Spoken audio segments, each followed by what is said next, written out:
got the tube socket, the old one, the broken one, removed from the wing panel. It was more or less just a matter of getting in there with those really long needle nose pliers and just kind of breaking it free. The one lucky aspect of the airplane is there's a block here. Typically, you can see what's left of it. In this case, I used a hardwood dowel to hold the wing tube in place. And just outboard of that, by about where my thumb is, there is a wing rib, a ply rib that holds the outboard edge of the wing tube socket. So I just kind of, this hole was mostly here from the last guy who started to do some repairs to it. So just kind of got in there, dug out what was left of the tube socket, and now we're ready to start putting things back together. Like I said, there's that plywood rib out at the very tip end of the wing tube socket. Here we have the blue tube. I was a little concerned that this blue tube would not fit that hole out there very well, but it just clicks right in place. It's almost like it was meant to use a blue tube. And here we have a couple pieces of foam that we removed. I just kind of put that one back in place, and then there's another piece here, and then this is that original leading edge section as well.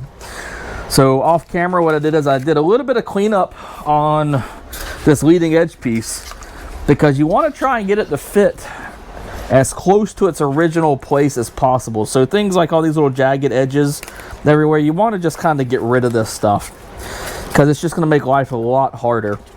Balsa wood typically is not too much of an issue, because you can kind of just ram it into position.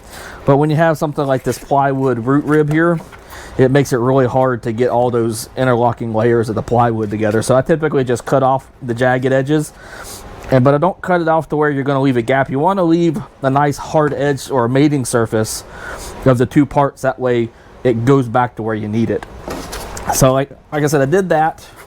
And now you can just kind of take this piece here, keep it a little high, and then it almost just plops right back into place. It's pretty dang close to where it should be.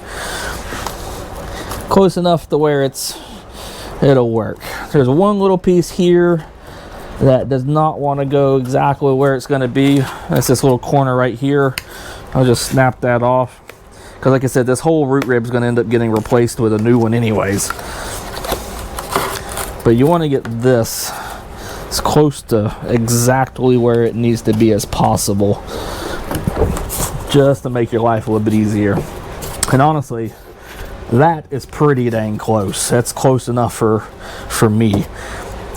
So with this fitting well, we've got this little hump here area under the nacelle. Honestly, I'm not too concerned about getting that looking perfect. All of this sheeting that is broken here is going to get replaced anyway. So what I'll probably end up doing is I will use the leading edge here, and I'll add a piece of sheeting, and then I'll kind of, what's the word I'm looking for? I'll scarf it here at an angle and come out to here, and then I'll have another piece that'll go probably pretty far in, if not all the way through the nacelle. It might go all the way to the outside edge of that nacelle, but we'll get to that point later. For now, we've got all this kind of put in place here. Now we're going to pull that jig out that we made earlier, because we want to check to make sure everything's going to fit nicely. So we'll grab our wing tubes again. The longer tube is going to go in the new socket. There's a lot of foam missing around that socket, but using the Gorilla PU or polyurethane glue, it should expand a good bit. As long as it is nicely supported on the root and that tip end, we won't have to be too concerned with the large gaps of glue in areas. So here, using our jig, you can see it's still nice and tight of a fit like it was before due to the pinching of it. But as you can see, we pull on that jig and it comes out really nicely. And this is why jigging this stuff up beforehand is really important, because now we know that these two wing tubes are going to be parallel with each other, just like they were before we pulled it out. Because if these tubes are off just a little bit, especially if they're narrower towards the end or wider or whatnot, it's going to make getting this wing on and off the center section really difficult. So I'm typically not a fan of two wing tubes because of that. I like to put one big tube in there. But I didn't build the airplane originally, so we're going to make do with what they use, because this obviously worked out really well for them over quite a few years and multiple airplanes. Situated, now we can actually start prepping to glue this stuff.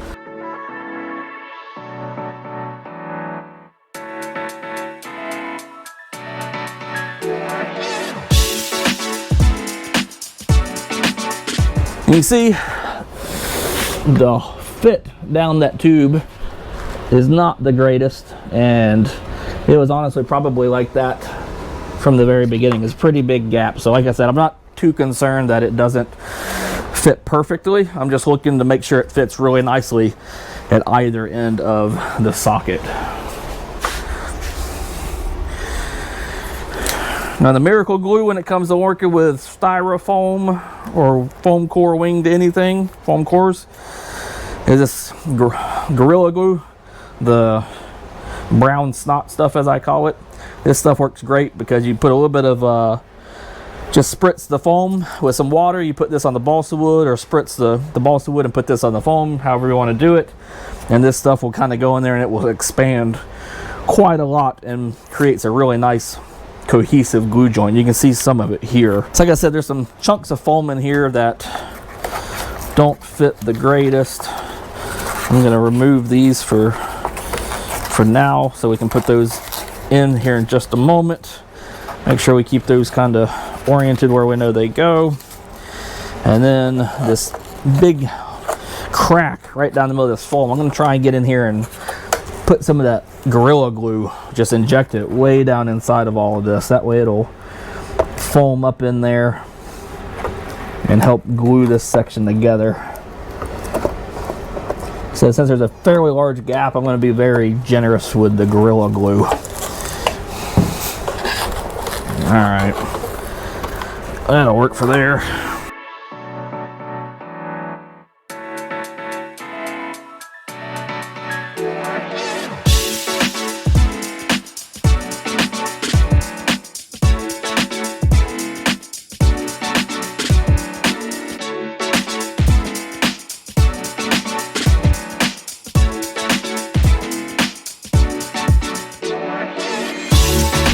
One thing about foam cores that you don't want to do is you don't want to use CA glue on it, because it will melt it. So what you're about to watch me do, disregard. What's the old saying, do as I say, not as I do? Well, since I got this giant hump right here and a nice split, if I can get situated around the camera, I am going to do my very, very best to push this down and just put a small drop of thin or medium CA there and kick it very quickly. Hopefully this will help hold it in position. That way it will have more of its wing shape than this huge hump that it's got right now. Use a rag. I'm going to clean up some of this excess Gorilla Glue that squeezed out.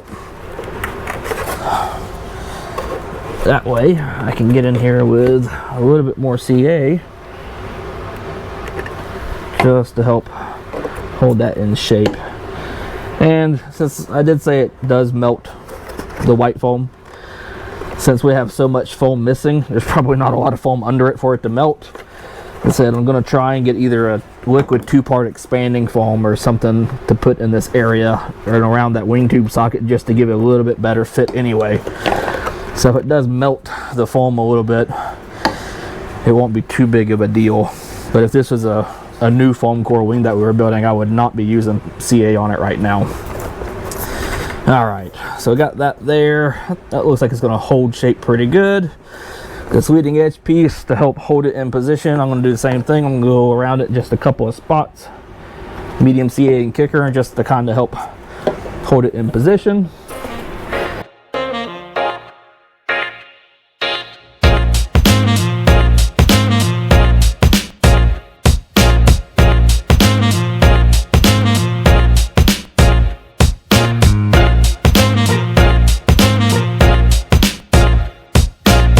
You can see, like, it's broken, but it's not terribly broken.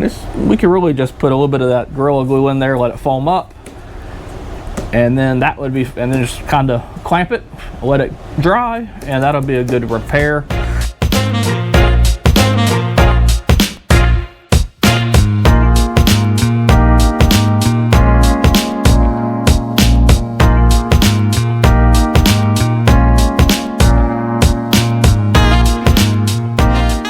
I think that's all for today, or at least for this wing panel for now. So everybody, y'all have a wonderful evening, because it's now 4 o'clock here East Coast time, and it's almost dinner time. So y'all have a great day.